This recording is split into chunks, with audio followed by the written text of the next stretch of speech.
আসসালামু আলাইকুম। প্রিয় দর্শক, অন্য মঞ্চের আলোচনায় আপনাদের সকলকে আমন্ত্রণ জানাচ্ছি। দেখুন তারা আওয়ামী লীগকে কিভাবে ফেরাচ্ছে। প্রসঙ্গটা নিয়ে কথা বলবার আগে আমরা দুটো ভিডিও ক্লিপ শুনে আসব। একটি গণ অধিকার পরিষদের সভাপতি ডাকসুর সাবেক ভিপি নূর এবং আরেকটি বিএনপি মহাসচিব মির্জা ফখরুল ইসলাম আলমগীরের। আমরা ভিডিও ক্লিপগুলো শুনে আসি, তারপরে আবার কথা বলবো। যে আওয়ামী লীগের তো এত বড় একটা দল, তাদের কিছু মানুষ অপরাধ করতে পারে, বাট একেবারে ম্যাসিভ লেভেলের মানুষ যারা অপরাধ করে নাই, কারণ রাজনৈতিক কারণে সাধারণ নিরীহ মানুষ যেন হয়রানির শিকার না হয়, তাদের উপরে যেন জুলুম না হয়, এই আহ্বানটা কিন্তু আমরা শুরু থেকে রেখে আসছিলাম। এবং আওয়ামী লীগ বড় একটা দল, তাদের নেতা কর্মীদেরকে বাইরে রেখে তো এই রাষ্ট্রকে স্থিতিশীল করা, এই সমাজকে পুনর্গঠন করা এটা সম্ভব নয়। সেই জায়গা থেকে আমরা সব দলই কিন্তু আওয়ামী লীগের নেতা কর্মীদেরকে নিয়েই কাজ করার আমরা চেষ্টা করছি এবং একসাথেই চলার চেষ্টা করছি। ছোট্ট একটা দেশ, এখানে এত ঘনবসতিপূর্ণ মানুষ, হাঁটতে গেলে একজন মানুষের গায়ে লাগে। এখন ধরেন প্রধানমন্ত্রী শেখ হাসিনা কিংবা অন্য নেতারা যদি কোনো ধরনের নির্দেশনা দেয় দেশে থাকা নেতা কর্মীরা তো সেটা বিবেচনা করবে যে সেটা করতে গিয়ে তাদের ঝুঁকি আছে কিনা, সেটা নিজে বাঁচলে বাপের নাম। তো কাজে এখনই যে নির্বাচন হচ্ছে, এইখানে একটা উৎসবমুখী নির্বাচন হচ্ছে। দেখেছি আমি অনেক জায়গায় আওয়ামী লীগের নেতা কর্মীরাও নির্বাচনী কার্যক্রমে অংশ নিচ্ছে বিভিন্ন দলের নেতাদের সাথে। এখন সেই ক্ষেত্রে তারা কোনো আন্দোলন সংগ্রাম কর্মসূচিতে গেলে তখন তাদের উপরে কিন্তু আইন শৃঙ্খলা বাহিনী একটা খড়গ নেমে আসবে, সেটা তাদের জন্য একটা বিপদ। নিশ্চয়ই নিজের ভালো পাগলেও বোঝে, তাদের ভালো তারা বুঝবে। এবং আমাদের আহ্বান থাকবে যে আজকের এই পরিস্থিতিতে আমরা অন্য কোনো চিন্তা ভাবনা না করে বরঞ্চ যারা নির্বাচনী ফিল্ডে আছে, সেটা পটুয়াখালী, চীনে, আমি কিংবা অন্যান্য জায়গায় অন্যান্য প্রার্থীরা, তাদের সাথে বরঞ্চ আওয়ামী লীগের নেতাকর্মীরা থাকলেই তারা সবচেয়ে নিরাপদ এবং সেফ। আমাদের হাসিনা আপদ চলে গেছেন ভারতে গেছেন, ভালো করেছেন যে এইখানকার যারা আপনার সমর্থক তাদেরকে কিন্তু আমরা তাদেরকে জানাতে কোনো বিপদে পড়বেন না, আমরা আছি আপনাদের। দর্শক, এগুলো হচ্ছে ভোটের মাঠের দৃশ্য। এই যে ভোটটা হচ্ছে, এই ভোটটাতে আওয়ামী লীগের ভোট প্রার্থীর জন্য আওয়ামী লীগের প্রতি তাদের সুর নরম ভোটের রাজনীতিতে। এই যে দুজনের কথা শুনলেন, সেই দুইজনই কিন্তু ভয়ঙ্কর ভাবে মাইনকার চিপায়, একটা গ্রাম দেশের একটা ভাষায় বলা হয় যে মাইনকার চিপায় পড়ে গেছে। গণ অধিকার পরিষদের নূরও নির্বাচিত হয়ে আসতে পারবে কিনা সন্দেহ আছে, কারণ সেখানে বিএনপির একজন কেন্দ্রীয় কমিটির সদস্য তার প্রতিদ্বন্দ্বী স্বতন্ত্র প্রার্থী হিসেবে নূর পেয়েছে বিএনপি জোটের মনোনয়ন আছে পটুয়াখালী 3 আসনে। আরেকদিকে ঠাকুরগাঁয় যদি যান, ঠাকুরগাঁয় 1 আসন সদর আসনে মির্জা ফখরুল ইসলাম আলমগীরও কিন্তু ভয়ঙ্কর বিপদের মধ্যে আছেন। মির্জা ফখরুল ইসলাম আলমগীরের প্রতিদ্বন্দ্বী প্রার্থী যিনি, তিনি ছাত্র শিবির, ইসলামী ছাত্র শিবির, জামাতে ইসলামের ছাত্র সংগঠন ইসলামী ছাত্র শিবিরের কেন্দ্রীয় কমিটির সভাপতি, সাবেক সভাপতি ছিলেন এবং এই মুহূর্তে জামাতের মজলিসে শুরার সদস্য মির্জা ফখরুল ইসলাম আলমগীরের প্রতিদ্বন্দ্বী, শক্ত প্রতিদ্বন্দ্বী। শুধু প্রতিদ্বন্দ্বী বললে ভুল হবে, এই দুটো আসন নিয়ে আমি একদম প্রেডিকশন করেই বলছি যে নূর সংসদ সদস্য নির্বাচিত হয়ে আসতে পারবেন না, কারণ বিএনপির কেন্দ্রীয় কমিটির সদস্য, তার সাথে হাড্ডাহাড্ডি লড়াই হবে, মাঝখান থেকে সেখানে জামাত চলে আসতে পারে। আবার ঠাকুরগাঁয়ে ভোটটা নির্ভর করে হিন্দু ভোটের উপর। আমি বলছি না যে হিন্দু ভোটাররা ভোট কেন্দ্রে গিয়ে ভোট দেবেন, হিন্দু ভোটার 25-30% ঠাকুরগাঁ 1 আসনে 25 থেকে 30% হিন্দু ভোট, এবং সেই হিন্দু ভোটগুলো ম্যাক্সিমাম যায় আওয়ামী লীগের বক্সে। সেখানে আওয়ামী লীগের এমপি ছিলেন বাবু রমেশ চন্দ্র সেন, আওয়ামী লীগের প্রেসিডেন্ট সদস্য ছিলেন, পানি সম্পদ মন্ত্রী ছিলেন। 5 আগস্ট পরবর্তী সময়, সম্ভবত 17 আগস্ট, তাকে যেভাবে, এই যে ছবিটি দেখুন, যেভাবে হাতে দড়ি বেঁধে অপদস্থ করেছে, কারা করেছে? বিএনপি করেছে। আজকে মির্জা ফখরুল ইসলাম আলমগীর আপা আপা করছেন এবং আপা আপা করে ভোট চাইছেন। মির্জা ফখরুল ইসলাম আলমগীর আওয়ামী লীগের ভোটটা পেতে মইয়া, আওয়ামী লীগের ভোটটা তিনি পেয়ে নির্বাচিত হয়ে আসতে চাইছেন, কিন্তু সেখানে আওয়ামী লীগের বাইরে আওয়ামী লীগের লোকজন ভোট দিতে যাবে না। বিএনপির আসলে সেই অর্থে সেখানে ভোট নেই, যার কারণে মির্জা ফখরুল ইসলাম আলমগীর সমগ্র জীবনে, সারা জীবনে মাত্র একবার 2001 সালের নির্বাচনে নির্বাচিত হয়ে এসছেন, একবারই শেষ, আর তিনি নির্বাচিত হতে পারেননি। এবং এবার ভোটের মাঠে তিনি বলছেন যে তার জীবনের শেষ নির্বাচন, কিন্তু শেষ নির্বাচনেও শেষ রক্ষাটি হবে না। রমেশচন্দ্র সেনকে অত্যাচার করেছেন। রমেশচন্দ্র সেন একজন প্রবীণ মানুষ, তার বয়স সম্ভবত এখন 85 বছর বয়স। এই বয়সে মির্জা ফখরুল ইসলাম আলমগীরের এলাকায় এইভাবে তিনি নির্যাতিত হয়েছেন। এই যে ভিপি নূরও তাহলে কি এখন মানকার চিপায় পড়েছেন, যে মানকার চিপায় পড়ে আজকে আওয়ামী লীগ নিয়ে ভালো ভালো কথা বলছেন, যে আওয়ামী লীগের লোকজন তো থাকতেই হবে, আমাদের এই ছোট্ট একটা দেশ, গায়ে গা লেগে চলি আমরা, একটা অন্তর্ভুক্তিমূলক সমাজ নির্মাণ করতে হলে সবাইকে লাগবে। আওয়ামী লীগ একটা বিশাল দল, এই বিশাল দলের এত জনসংখ্যাকে বাদ দিয়ে একটা অন্তর্ভুক্তিমূলক সমাজ কিভাবে হবে?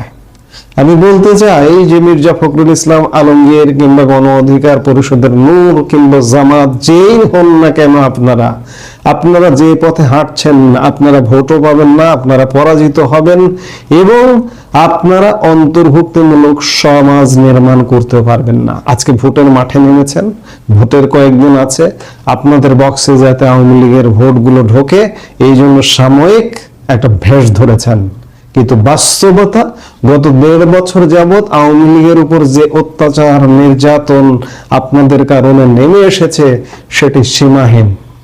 আওয়ামী লীগকে ভোটের কারণে আপনারা ফিরিয়ে আনছেন, কিন্তু সত্যিকার অর্থে আওয়ামী লীগ ফিরে আসবে মাত্র কয়েক মাসের মতন। এই মুহূর্তে আপনারা হয়তো অনেকে বলছেন যে আওয়ামী লীগের সাংগঠনিক শক্তি নেই, আওয়ামী লীগের নেতৃত্ব নেই, এগুলোর দরকার নেই। বাংলাদেশ ষড়ঋতুর দেশ। 5 আগস্ট আগে বিএনপির কি অবস্থা ছিল, কি ভঙ্গুর অবস্থা ছিল, নেতৃত্ব ছিল? গত 19-20 বছর যাবৎ 2006 সালে ক্ষমতাচ্যুত হবার পর বিএনপির রাজনীতি কোথায় ছিল? নেতৃত্ব ছিল? কাজেই আজকে আওয়ামী লীগের মধ্যে অনেক হতাশা কাজ করছে যে এই মুহূর্তে নেতৃত্ব দেখা যাচ্ছে কিচ্ছু লাগবে না। দেখুন না, এই যে নির্বাচনটা যদি হয়ে যায়, এখনো হবে কিনা সন্দেহ আছে, যদি হয়ে গেলেও সেই সরকার কোনোভাবে টিকবে না। সেই সরকার টিকবার কোনো সূচক বলে না যে সরকারটি টিকে থাকতে পারবে। দেশ আরো, এই যে এখন অস্থিরতা আছে, বাংলাদেশের ইতিহাসে সবচেয়ে খারাপ শাসনের মধ্যে দেশ আছে। নির্বাচন পরবর্তী সময়ে খারাপটা আরো খারাপ হতেই থাকবে, কারণ খারাপ যদি একটা কিছু হতে থাকে সেটা অবনতি হতেই থাকে। উন্নতি হবার মতো মেডিসিন নেই বাংলাদেশের কাছে এই মুহূর্তে। যতক্ষণ না পর্যন্ত আপনি সব দলের অংশগ্রহণে নির্বাচন না করবেন ততক্ষণ পর্যন্ত উন্নতি হবে না। এই যে ভিপি নূর যে বললেন যে ছোট্ট একটা দেশ, এখানে সবাইকে নিয়ে আজকে তার কণ্ঠ থেকে বের হচ্ছে, কিন্তু আপনারা গত 1.5 বছরে যা করেছেন সেটি কিন্তু কল্পনাতীত। কাজেই নির্বাচন হতে পারে, নির্বাচন নাও হতে পারে, এখনো সংশয় আছে, সন্দেহ আছে, নানা রকম আন্তর্জাতিক সমীকরণ আছে। কারণ মার্কিন যুক্তরাষ্ট্র থেকে একটু নাড়াচড়া বোঝা যাচ্ছে। হঠাৎ করে আমি গতকালকের একটা ভিডিওতে বলেছি, আবারও বলছি যে ভারত মার্কিন যুক্তরাষ্ট্র যদি সেটেল হয়ে যায় তাহলে বাংলাদেশের নির্বাচনের সমীকরণও কিন্তু পাল্টে যাবে, কিংবা নির্বাচন হয়ে গেল, কিচ্ছু যায় আসে না। আগামী মার্চ-এপ্রিল থেকে আওয়ামী লীগ পূর্ণোদ্যমে ফেরবে। আমি এই মুহূর্তে নেতৃত্ব, সাংগঠনিক কর্মসূচি বা আওয়ামী লীগের কোনো কিছু স্বচ্ছ নয়। তারপরে বলছি, প্রকৃতি আওয়ামী লীগকে আগামী মার্চ-এপ্রিল থেকেই ফেরাবে। মির্জা ফখরুল ইসলাম আলমগীররা ভোটের মাঠে ফিরিয়ে এনেছে, কিংবা ভিপি নূর ফিরিয়ে আনছে, জামাত ফিরিয়ে আনছে, বিএনপি ফিরিয়ে আনছে। এই যে নির্বাচনকালে কিন্তু আওয়ামী লীগের উপরে অত্যাচার, নির্যাতন, ধর পাকড় অনেকটা কমেছে। সামনের দিনগুলোতে আরো কমতে হবে। আবার অত্যাচার নির্যাতন কমেছে এটাও বলা যাবে না। আমার এই মুহূর্তে মনে পড়ছে বাগেরহাটের ছাত্রলীগ নেতা সাদ্দামের স্ত্রী, শিশু সন্তানের মৃত্যুর কথা। গতকাল তার জেল গেটে গিয়ে তার স্ত্রীর ছোট বোন শ্যালিকার যে আর্তনাদ, আমার একটা ভোট আত্মহত্যা করছে, কত কষ্ট নিয়ে মরছে, এত কষ্ট করছে, সে তো কোনো খুনি না, তার ছোটখাটো মামলা, তারা কেন ছাড়লো না? আমার আপনারা কেমন, তার সে তো খুনি না, সে তো খুনি না, তারপরে এইভাবে জেলে কেন আটকে রাখছে তারে? তার স্ত্রী কষ্ট সহ্য করতে না পারে, আমার বোন, আমার একটা বোন, আমার একটা ভাগ্নে আত্মহত্যা করছে, কত কষ্ট নিয়ে মরছে, রাজনীতির কি এই পরে নাম হলো? এত এত কষ্ট করছে, সে তো কোনো খুনি না, তার ছোটখাটো মামলা, তারা কেন ছাড়লো না? কেন ছাড়লো না? কেমন আছে তোমার কাকা? আমার ভাইয়া, তার আমি আমার দুলো ভাই না, আমার নিজের ভাইয়ের চোখে দেখতো, সে তার কোনোদিন কাঁদতে দেয়। এই আর্তনাদ আমি যতবার শুনেছি আমার চোখ দিয়ে পানি বের হয়ে গেছে। আমি সাদ্দামকে চিনি না, আমি ছাত্রলীগ চিনি না, আমি কাউকে চিনি না, কিন্তু আবেগ বলে তো কিছু আছে, ইমোশন বলে তো কিছু আছে। প্রকৃতি কাচ্ছে, প্রকৃতি বিচার করবে। কারণ আওয়ামী লীগের উপর গত 1.5 বছর যে অত্যাচার অন্যায় হয়েছে, এই অন্যায়ের বদলা প্রকৃতিই দেবে। এই উপদেষ্টা পরিষদের কেউ হয়তো রক্ষা পাবে না। হ্যাঁ, হয়তো অনেকে বিদেশে পালিয়ে গিয়ে বাঁচতে পারেন, কিন্তু কেউ কেউ তো ধরা খাবেনি, ধরা পড়বেনি। সেগুলো সময়ের অপেক্ষা। কাজেই আওয়ামী লীগ ফিরবে, এতে কোনো সন্দেহ নাই। আজকে নানা রকম হতাশার ঘটনা আছে, কিন্তু সব হতাশা কাটিয়ে আওয়ামী লীগ এই 2026 সালে ফিরবে, এবং এই 2026 সালে আরেকটা নির্বাচনও হবে, এবং নির্বাচন হয়ে সেই নির্বাচনে প্রেক্ষাপট এমন ভাবে তৈরি হয়ে গেছে যে আওয়ামী লীগের বিজয় হয়তো কেউ ঠেকাতে পারবে না। এখন আজকে বগল বাজাচ্ছেন, নির্বাচন করছেন একতরফা ভাবে, কিন্তু ভাই আপনি তো অন্তর্ভুক্তমূলক সমাজ গড়তে পারবেন না। বিপিন যেটা বলল, 50% উপরের মানুষকে বাদ দিয়ে আপনি কিভাবে, আপনি তাদেরকে বঞ্চিত করে কিভাবে গড়বেন? পারবেন না। কাজে আওয়ামী লীগ ফিরবে, আওয়ামী লীগ ফিরতে হবে, আওয়ামী লীগ আসতেই হবে, এছাড়া বিকল্প কোনো উপায় নেই। জাস্ট সময়ের অপেক্ষা। কষ্ট হচ্ছে আওয়ামী লীগের মানুষের, কিন্তু এই কষ্ট, এই আধার কেটে যাবে, এতে কোনো সন্দেহ নাই। আপনাদের বিবেক শুধু বলছে জুয়েল হাসান সাদ্দামের প্যারোল পাওয়ার কথা, আপনাদের বিবেক বলছে এই ছেলেটি শুধুমাত্র তার স্ত্রী সন্তানের জানাজায় যোগ দিতে পারলেই ইনসাফের বাংলাদেশ প্রতিষ্ঠিত হয়ে যেত। আপনারা প্রশ্ন তুলবেন না সাদিক কায়েম সার্জিসদের ইনসাফ কেন বাংলাদেশের অন্য ছাত্রলীগ আওয়ামী লীগের নেতাকর্মীরা পাবেন না? তারা তো জানতেন না যে বাংলাদেশে বঙ্গবন্ধুর রাজনীতি নিষেধ। 2024-এর 5ই আগস্ট পর্যন্ত তো এই নাহিদ ইসলাম, সার্জিস, আসিফ ভুইয়া কেউ উচ্চারণ করে নাই যে বাংলাদেশে বঙ্গবন্ধুর নাম উচ্চারণ করা যাবে না, বাংলাদেশে বঙ্গবন্ধুর রাজনীতি নিষিদ্ধ হবে। আপনারা বুঝতে পারছেন না বেইনসাফিটা কোথায়? আপনারা প্রশ্ন করবেন না ইনসাফ এখন কোথায়? 2024-এর 5ই আগস্টের পর থেকে ইনসাফ ইনসাফ ইনসাফ শুনতে শুনতে কান মাথা সব ঝালাপালা হয়ে গেল। কিন্তু ইনসাফের বাংলাদেশটা এসে দাঁড়িয়েছে এই জায়গায় যে ছাত্রলীগ করেন বলে এক তরুণ পিতাকে মাসের পর মাস আটকে রাখা যায়, ইচ্ছা হলে বছরের পর বছর আটকে রাখবেন তারা। এত এত খবর বেরিয়েছে বাগেরহাটের ছাত্রলীগ সভাপতি জুয়েল হাসান সাদ্দামকে নিয়ে, যিনি বাংলাদেশের কোনো একটা জেলে বছরের পর বছর জেল খাটতে খাটতে একেবারে নীরবে পচে মরে যেতে পারতেন।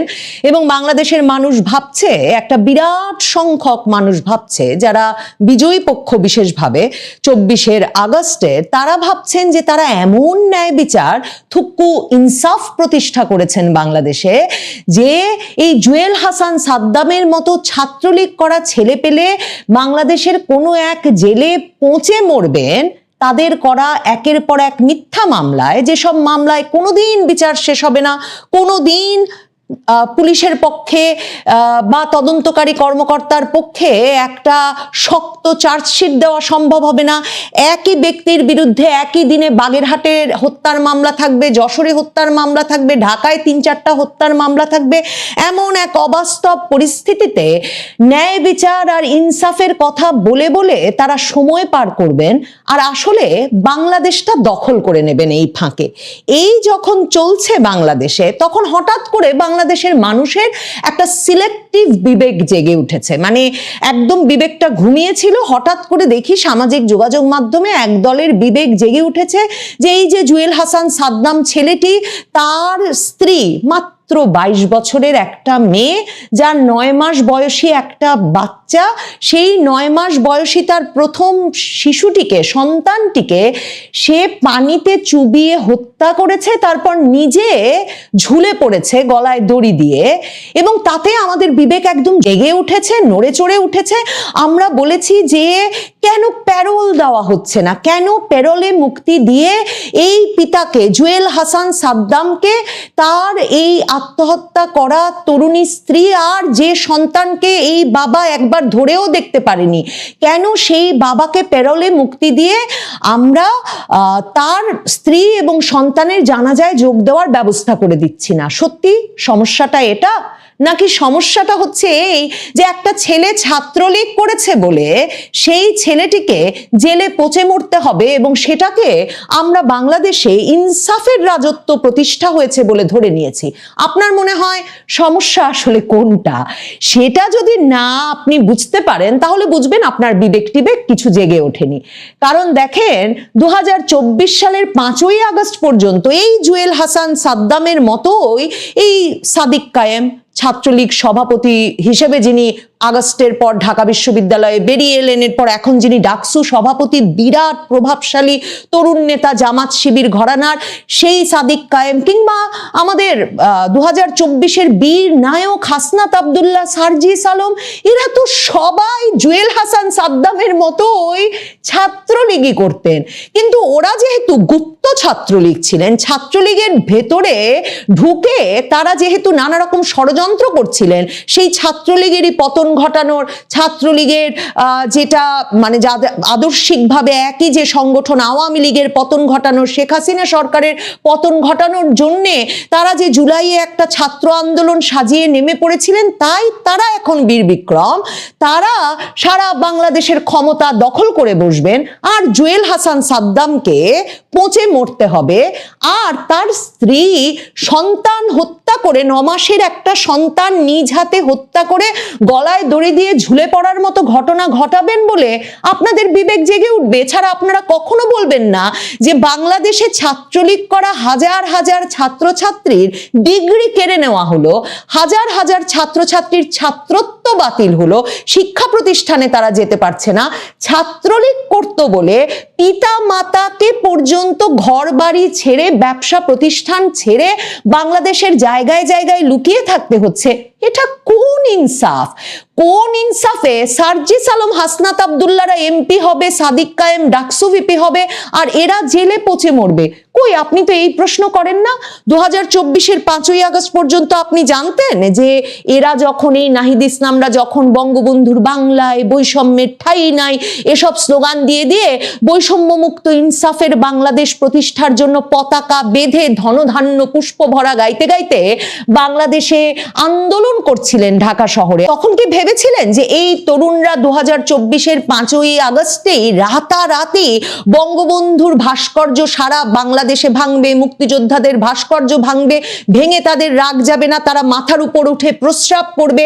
তারপর ভেবেছিলেন 32 নম্বর বাড়ি কথায় কথায় বারবার বারবার বারবার বারবার তারা ভাঙতে যাবে, এবং তারা বলবে বাংলাদেশের সবচেয়ে নিষিদ্ধ রাজনীতির নাম হচ্ছে বঙ্গবন্ধুর আদর্শের রাজনীতি, আওয়ামী লীগের রাজনীতি, ছাত্রলীগের রাজনীতি?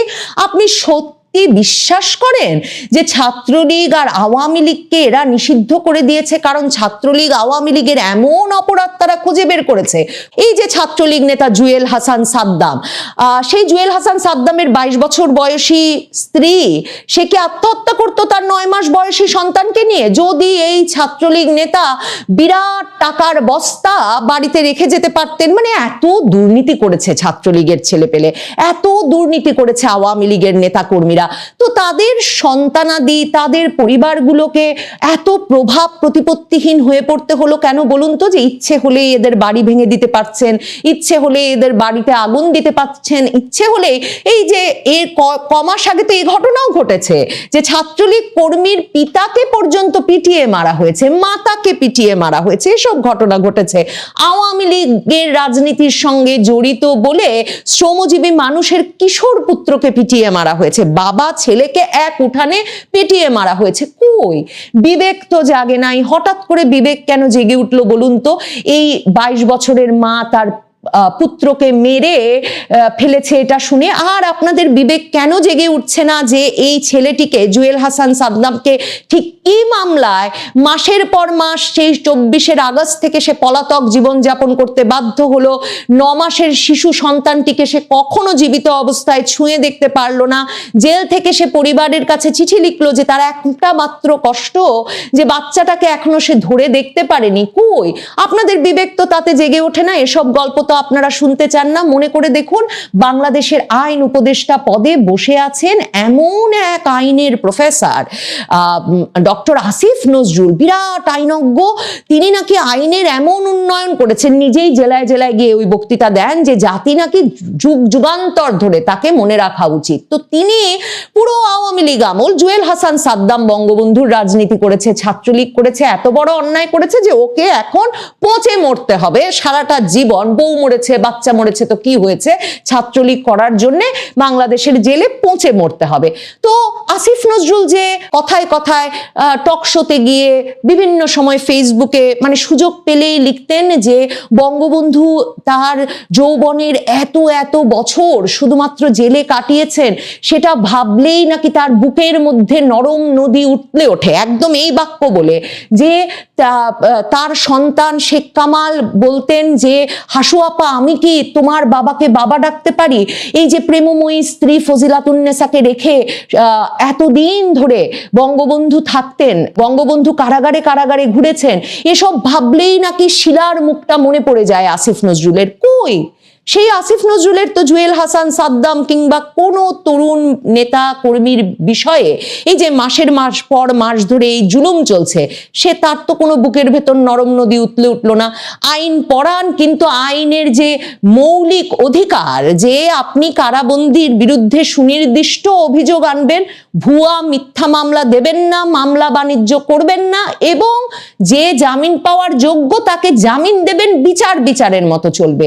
এই আইন উপদেষ্টা, এই স্বরাষ্ট্র উপদেষ্টা জেলায় জেলায় ঘুরে বিচারপতিদের থেকে শুরু করে পুলিশ পর্যন্ত ধমকে আসেন যে কেউ যাতে জামিন না পায় তারা খেয়াল রাখছেন। হাইকোর্টে পর্যন্ত কোন কোন বিচারপতি জামিন দিয়ে দিচ্ছেন। তো এই ব্যক্তিদের আপনারা প্রশ্নের মুখোমুখি করবেন না। আপনারা প্রশ্নের মুখোমুখি করবেন না ডক্টর মোহাম্মদ ইউনূসকে, যিনি উড়ে এসে জুড়ে বসলেন যে শেখ হাসিনা তার উপর এত বড় অন্যায় করেছেন, তিনি একজন নোবেল বিজয়ী, তাকে 60 বছর বয়স হয়ে গেছে বলে কেন বাংলাদেশের একটা ব্যাংক থেকে ব্যাংকের প্রধানের পদ থেকে সরে দাঁড়াতে বলেছেন। তিনি সেই বেইনসাফির প্রতিশোধ নিতে এসে বাংলাদেশে যে এমন ভয়াবহ বেইনসাফি শুরু করেছেন, আপনারা প্রশ্ন তুলবেন না? আপনাদের বিবেক শুধু বলছে জুয়েল হাসান সাদ্দামের প্যারোল পাওয়ার কথা, আপনাদের বিবেক বলছে এই ছেলেটি শুধুমাত্র তার স্ত্রী সন্তানের জানাজায় যোগ দিতে পারলেই ইনসাফের বাংলাদেশ প্রতিষ্ঠিত হয়ে যেত। আপনারা প্রশ্ন তুলবেন না সাদিক কায়েম সার্জিসদের ইনসাফ কেন বাংলাদেশের অন্য ছাত্রলীগ আওয়ামী লীগের নেতা কর্মীরা পাবেন না? তারা তো জানতেন না যে বাংলাদেশে বঙ্গবন্ধুর রাজনীতি নিষেধ। 2024-এর 5ই আগস্ট পর্যন্ত তো এই নাহিদ ইসলাম, সার্জিস, আসিফ ভুইয়া কেউ উচ্চারণ করে নাই যে বাংলাদেশে বঙ্গবন্ধুর নাম উচ্চারণ করা যাবে না, বাংলাদেশে বঙ্গবন্ধুর রাজনীতি নিষিদ্ধ হবে।